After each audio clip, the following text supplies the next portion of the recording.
Bonjour à tous et à toutes, j'espère que vous allez bien. L'Abhidhamma dans la vie quotidienne, chapitre 8, les Ahetuka Citta, les consciences sans racines. Bonne écoute.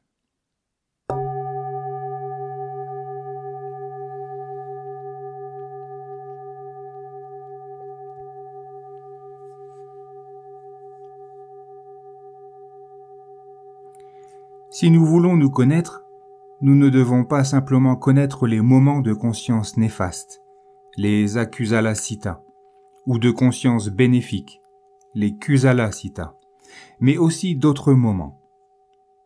Quand nous voyons quelque chose de laid, nous éprouvons de la répulsion pour ce que nous voyons. Au moment de la répulsion, apparaît une conscience néfaste enracinée dans la colère, dosa. Mais avant que cette répulsion ne se manifeste, il y a obligatoirement des moments où l'on voit simplement un objet. À ce moment-là, il n'y a pas encore de conscience néfaste, mais des consciences qui sont sans racine. Racine, en pali, égale étu. Il y a 6 facteurs psychiques, 6 cetasika, qui sont des racines, des étus. 3 de ces racines sont néfastes, akusala, l'avidité, loba, la colère, dosa, l'ignorance, moha. 3 racines sont élevées, sobhana, la générosité désintéressée, aloba, la bienveillance sans réserve, adosa, et la compréhension profonde, amoha ou pana. Toute conscience, ainsi que tout facteur psychique, accompagné de racines, est appelé en pali sahetuka. Sa signifie avec. Par exemple, une conscience enracinée dans la colère, un dosa mula citta, est sahetuka. L'ignorance et la colère sont des racines qui apparaissent avec toute conscience enracinée dans la colère. Les consciences sans racines sont appelées en pali Ahetuka Citta. Beaucoup de consciences sans racines se manifestent au cours de la journée. Chaque fois que nous voyons, entendons, sentons, goûtons ou touchons, des consciences sans racines apparaissent avant les consciences accompagnées de racines néfastes, d'akusala étu, ou de racines élevées, de sobhana étu. Nous sommes enclins à prêter attention uniquement aux moments d'attirance et de répulsion. Mais nous devons connaître aussi les caractéristiques des autres moments. Nous devons connaître les caractéristiques des consciences sans racines. Il existe au total 18 sortes de consciences sans racines. Comme je vais l'expliquer, 15 sont des consciences de résultats karmiques, des vipaka citta, et 3 des consciences inopérantes, ou ni cause ni résultat karmique, des kriya citta. 7 des 15 consciences de résultats karmiques sans racines sont des résultats d'actions néfastes, 7 akusala vipaka citta, et 8 sont des résultats d'actions bénéfiques, 8 kusala vipaka citta. Lorsqu'un objet plaisant ou déplaisant stimule le système visuel, une conscience visuelle ne connaît que ce qui apparaît par les yeux. Il n'y a pas encore d'attirance ni de rejet envers l'objet. Une conscience visuelle est une conscience de résultats karmiques sans racines. Les consciences qui aiment ou n'aiment pas l'objet apparaissent plus tard. Ces dernières sont des consciences avec racines, des sahetuka citta. Voir n'est pas la même chose que de penser à ce qui est vu. Toute conscience qui porte attention à l'aspect extérieur et à la forme d'une chose et qui sait ce dont il s'agit ne connaît pas cet objet par la porte de l'œil, mais par la porte du psychisme. Ces consciences ont des caractéristiques différentes l'une de l'autre. Quand on utilise le mot « voir », cela signifie généralement faire attention à l'aspect extérieur et à la forme d'une chose, et savoir ce que c'est. Cependant, il doit aussi y avoir un type de conscience qui ne fait que voir l'objet de cette conscience, ne connaît rien d'autre. Ce que nous voyons, nous pouvons l'appeler objet visuel ou couleur, mais c'est tout simplement ce qui apparaît par les yeux. Quand il y a de l'audition, nous pouvons comprendre que l'audition a une caractéristique différente de celle de la vision. Une conscience qui entend connaît un son par les oreilles. C'est seulement en étant attentif aux différentes caractéristiques des réalités et en les examinant encore et encore que nous allons les connaître telles qu'elles sont. Les gens peuvent penser qu'il y a un moi qui peut voir et entendre en même temps. Mais par quelle porte un moi peut-il être connu? La croyance en un moi est erronée. Voir, entendre, sentir, goûter et toucher, cela ne se manifeste pas sans cause. Ce sont des résultats karmiques. L'organe visuel, l'organe auditif, l'organe olfactif, l'organe gustatif et l'organe somatosensoriel sont des phénomènes matériels produits par des actes intentionnels. Ces organes sont les résultats matériels d'actes intentionnels. Mais dans les textes, seuls les résultats psychiques des actes intentionnels sont appelés vipaka. Et donc, seules les consciences et les facteurs psychiques sont appelés vipaka. Les phénomènes matériels, les rupas, ne sont pas appelés vipaka. Le Bouddha a enseigné que tout ce qui apparaît doit avoir des conditions pour cela. Lorsque nous voyons quelque chose de déplaisant, il doit y avoir une condition pour cela. C'est le résultat d'un acte intentionnel néfaste, d'un akusala kama, et en aucun cas celui-ci d'un acte intentionnel bénéfique, d'un kusala kama. Voir quelque chose de plaisant ne peut être que le résultat karmique d'un acte intentionnel bénéfique. Une conscience de résultat karmique qui connaît un objet déplaisant ou plaisant par l'un des 5 sens est sans racine. À ce moment, il n'y a ni racine néfaste, ni racine élevée qui apparaissent avec cette conscience. Une conscience visuelle, une conscience auditive ou toute autre conscience sensorielle qui connaît un objet plaisant ou un objet déplaisant par la porte des 5 sens correspondante est une conscience de résultat karmique sans racine. Il existe 2 sortes de conscience de résultat karmique sans racine, connaissant un objet par l'une des 5 portes des sens. L'une est un résultat d'acte intentionnel néfaste, et l'autre est un résultat d'acte intentionnel bénéfique. Il y a donc 5 paires de conscience de résultats karmiques sans racine qui apparaissent en fonction des 5 portes des sens. Il y a aussi d'autres sortes de conscience de résultats karmiques sans racine qui seront traitées plus tard. Les 10 consciences de résultats karmiques sans racine, que sont ces 5 paires, sont appelées en pali Divi Panka Vinana. 2 fois 5 Vinana. Pour résumer, ce sont 1.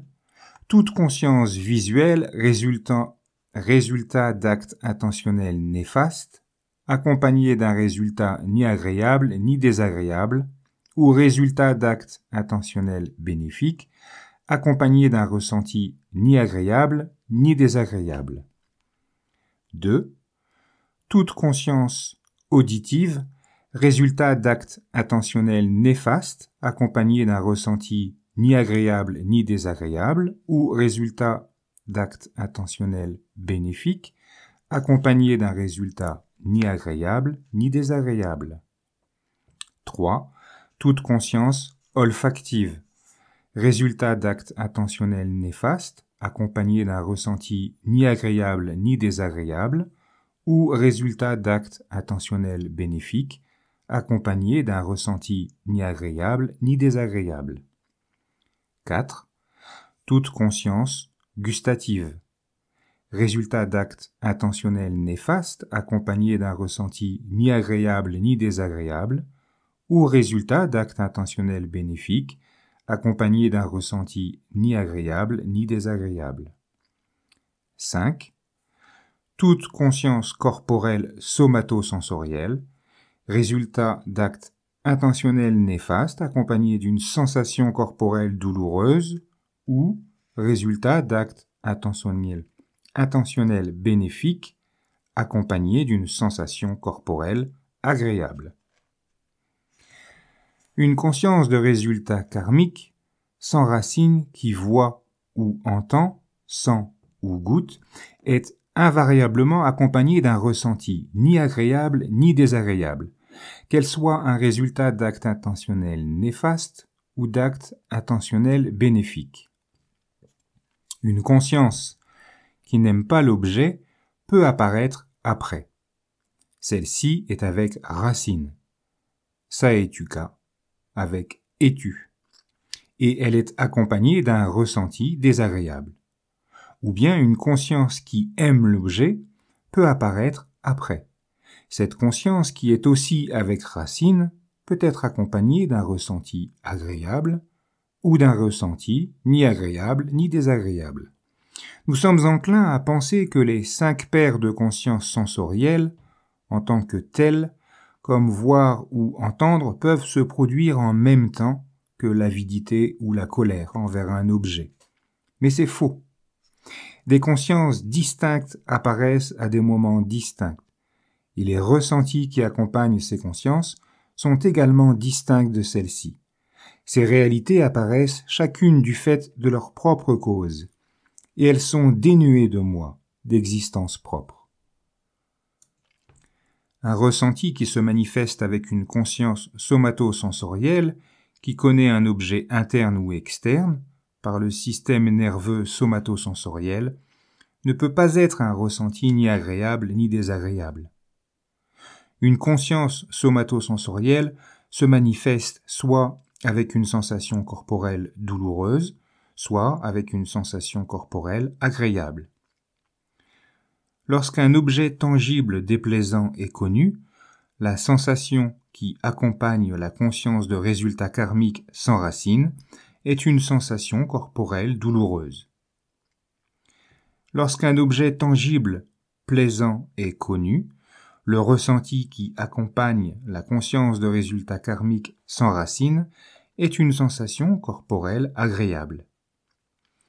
Une sensation corporelle douloureuse et une sensation corporelle agréable sont des phénomènes psychiques, des namas, qui ne peuvent se manifester qu'avec une conscience de résultats karmiques, qui connaît un objet par le système somatosensoriel. Une sensation corporelle est conditionnée par le contact de l'objet avec le système somatosensoriel. Une sensation corporelle et un ressenti sont tous deux des phénomènes psychiques, mais ils se manifestent en raison de causes différentes et à différents moments. Par exemple, nous pouvons avoir une sensation corporelle agréable lorsque nous sommes dans un environnement confortable, mais malgré cela, nous pouvons encore nous sentir inquiets et avoir des moments de ressenti désagréables qui accompagnent une conscience enracinée dans la colère. Ces ressentis surviennent à des moments différents et en raison de conditions différentes. Cette sensation corporelle agréable est un résultat d'actes intentionnels bénéfiques. Et ce ressenti désagréable qui se manifeste lorsque nous sommes malheureux est causé par notre accumulation de colère. Il est néfaste. Toute la journée apparaissent des objets connaissables par le système nerveux somatosensoriel, qui est un phénomène matériel.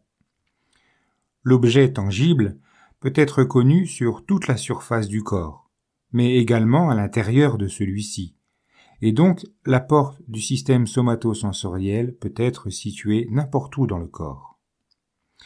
Chaque fois que nous touchons à des objets durs ou mous, que le froid ou la chaleur entrent en contact avec le corps, et lorsque nous bougeons, que nous plions ou que nous nous étirons, il y a des objets plaisants ou déplaisants connus par le système somatosensoriel. On peut se demander si, à chaque moment où il y a un contact corporel, se manifeste une sensation corporelle agréable ou une sensation corporelle douloureuse. On peut observer les sensations corporelles grossières, mais pas les sensations corporelles peu ou pas grossières. Par exemple, quand quelque chose est un peu trop dur, un peu trop froid ou un peu trop chaud, il y a une sensation corporelle douloureuse qui apparaît avec la conscience du résultat karmique sans racine, qui connaît l'objet par le système somatosensoriel. On ne peut pas détecter les sensations corporelles peu ou pas grossières si l'on n'a pas appris à être pleinement attentif aux réalités. L'araha, lorsqu'il connaît un objet déplaisant ou un objet plaisant par le système somatosensoriel, a une sensation corporelle douloureuse ou agréable découlant d'une conscience de résultat karmique sans racine qui est une conscience somatosensorielle ou corporelle. Mais il n'a pas de conscience néfaste ni de conscience bénéfique qui remplace cette conscience de résultat karmique. Au lieu de cela, il a des consciences inopérantes. Petit 2. L'araha n'accomplit pas d'acte intentionnel bénéfique, de kusala kama, ni d'acte intentionnel néfaste, d'akusala kama, actions qui produisent des résultats karmiques. Pour lui, il n'y a pas d'acte intentionnel, de kama, qui puisse produire une naissance. Je reprends. L'araha, lorsqu'il connaît un objet déplaisant ou un objet plaisant par le système somatosensoriel, a une sensation corporelle douloureuse ou agréable découlant d'une conscience de résultat karmique sans racine, qui est une conscience somatosensorielle ou corporelle. Mais il n'a pas de conscience néfaste, ni de conscience bénéfique qui remplace cette conscience de résultat karmique. Au lieu de cela, il a des consciences inopérantes, ni bénéfiques, ni néfastes, ni résultats.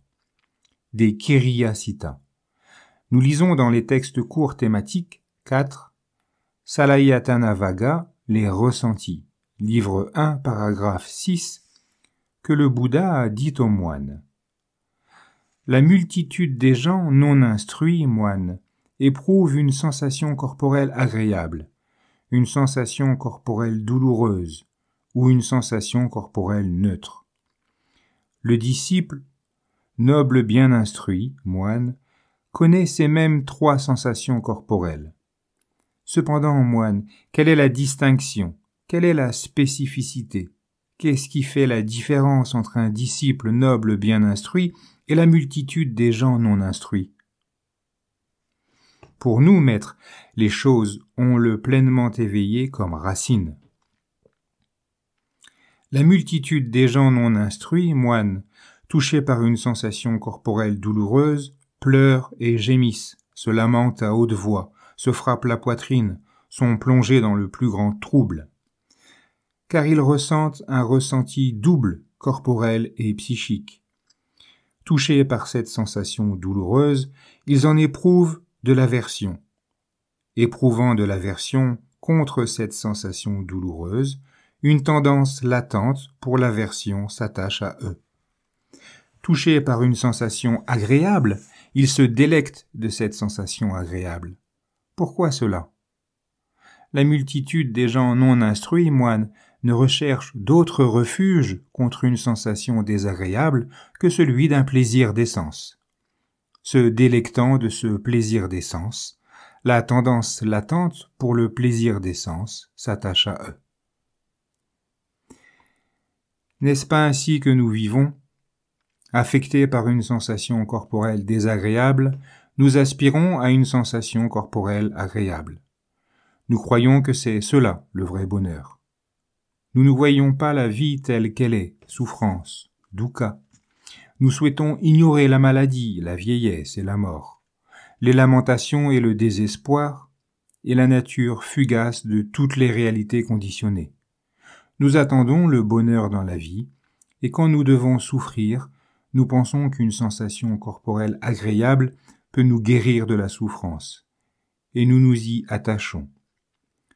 Dans l'enseignement du Bouddha sur l'origine dépendante, petit 3, en pali, Paticasumappada, l'enseignement de la conditionnalité de tous les phénomènes psychiques, des namas et matériels, des rupas de notre vie. Je reprends. Dans l'enseignement du Bouddha sur l'origine dépendante, il est dit que les ressentis conditionnent la soif du désir. Non seulement un ressenti agréable et un ressenti ni agréable ni désagréable conditionnent la soif du désir, mais également un ressenti désagréable, puisqu'on souhaite en être libéré. Visuddhimagga 17.238. De plus, on lit dans le discours, le sutta, « S'il éprouve une sensation corporelle agréable, il la subit comme un esclave. S'il éprouve une sensation corporelle douloureuse, il la subit comme un esclave. S'il éprouve une sensation corporelle neutre, il la subit comme un esclave. Cette multitude des gens non instruits, moines, s'appellent les esclaves de la naissance, de la mort, de la peine et du chagrin, du malheur, de la lamentation et du désespoir. Ils sont les esclaves de la souffrance, de dukkha. Ainsi je le déclare. Mais, moine, le disciple noble bien instruit, touché par une sensation corporelle douloureuse, ne pleure pas, ni ne gémit, ne se lamente pas à haute voix, ne se frappe pas la poitrine, n'est pas plongé dans le plus grand trouble. Il n'éprouve que la sensation corporelle douloureuse, mais sans le ressenti. S'il éprouve une sensation corporelle agréable, il l'aperçoit comme quelqu'un libéré de l'esclavage. S'il éprouve une sensation corporelle douloureuse, il l'aperçoit comme quelqu'un libéré de l'esclavage. S'il éprouve une sensation corporelle neutre, il l'aperçoit comme quelqu'un libéré de l'esclavage. Ce noble disciple bien enseigné, moine, est appelé libéré de l'esclavage de la naissance, de la vieillesse, de la peine et du chagrin, du malheur, de la lamentation et du désespoir, libéré de l'esclavage, de la souffrance, de dukkha. Ainsi je le déclare. Sensations corporelles et ressentis apparaissent à cause de conditions et disparaissent. Ils sont fugaces, et ils ne doivent pas être pris pour moi. Nous lisons dans les textes courts thématiques Salayatana Vagga, le sens, 53e paragraphe, 130, Alidaka. Un jour, le vénérable Kachana, le grand, séjournait parmi les gens d'Avanti, au repère de Balbuzar, sur un rocher escarpé. Un jour, le père de famille, Alidakani, est venu rencontrer le vénérable Kachana le grand. Assis à son côté, il dit ceci. Il a été dit par le pleinement éveillé, vénérable, en raison de la diversité des éléments apparaît la diversité des contacts. De la diversité des contacts naît la diversité des ressentis. S'il vous plaît, vénérable, de quoi s'agit-il? Qu'en est la signification profonde? Père de famille, après avoir vu par l'œil un objet plaisant, un moine sait qu'une telle conscience visuelle est une expérience agréable. Qu'en raison du contact, qui est une expérience agréable, apparaît un ressenti agréable. Après avoir vu par l'œil un objet déplaisant, un moine sait qu'une telle conscience visuelle est une expérience désagréable. Qu'en raison du contact, qui est une expérience désagréable, apparaît un ressenti désagréable. Après avoir vu par l'œil un objet dont l'effet ne lui est ni agréable ni désagréable, un moine sait qu'une telle conscience visuelle est une expérience ni agréable ni désagréable. Qu'en raison du contact, qui est une expérience ni agréable ni désagréable, apparaît un ressenti ni agréable ni désagréable. De même, père de famille, après avoir entendu un son par l'oreille, senti une odeur par le nez, goûté une saveur par la langue, connu un objet tangible par le corps, connu par le psychisme un objet psychique plaisant, qu'en raison d'un contact qui est une expérience plaisante, apparaît un ressenti agréable. Mais après avoir connu un objet psychique désagréable, en raison d'un contact qui est une expérience désagréable, apparaît un ressenti désagréable. Encore une fois, après avoir connu par le psychisme un objet psychique qui lui fait un effet ni agréable ni désagréable, il en vient à connaître qu'une telle conscience psychique est l'expérience d'un objet avec un effet ni agréable ni désagréable. Qu'en raison du contact ni agréable ni désagréable, naît un ressenti ni agréable ni désagréable. Donc, père de famille, en raison de la diversité des éléments, naît la diversité des contacts. Due à la diversité des contacts, naît la diversité des ressentis. Si nous sommes pleinement conscients des réalités qui apparaissent par les différentes portes, nous parviendrons à distinguer les différentes caractéristiques des phénomènes psychiques et des phénomènes matériels. Nous distinguerons les différentes sortes de conscience et les différentes sortes de ressentis. Nous comprendrons que toutes les réalités ne sont que des éléments conditionnés et dénués de moi, d'existence propre. Nous saurons par expérience qu'il y a non seulement des consciences accompagnées d'avidité, de colère et d'ignorance, ainsi que des consciences accompagnées de belles racines, mais aussi des consciences qui sont sans racines. On peut trouver inutile et inintéressant d'en connaître davantage sur la vision, l'audition et les autres réalités apparaissant par les différentes portes. Cependant, pour voir les choses telles qu'elles sont, il est essentiel de savoir, par exemple, qu'une conscience qui entend un son a une caractéristique différente d'une conscience qui aime ou n'aime pas ce son, et que ces consciences apparaissent en raison de conditions différentes. Ce que le Bouddha a enseigné peut être vérifié en étant pleinement attentif aux réalités. Question. Petit 1. Quelles sont les 6 racines? Les 6 étus. Petit 2. Quand il y a une vision, cela peut être un résultat d'actes intentionnels bénéfiques, un kusala vipaka, ou un résultat d'actes intentionnels néfastes, un akusala vipaka. Y a-t-il des racines qui accompagnent une conscience visuelle? Voilà pour la lecture de ce 8e chapitre. Il me reste à vous souhaiter une belle journée et je vous dis à bientôt.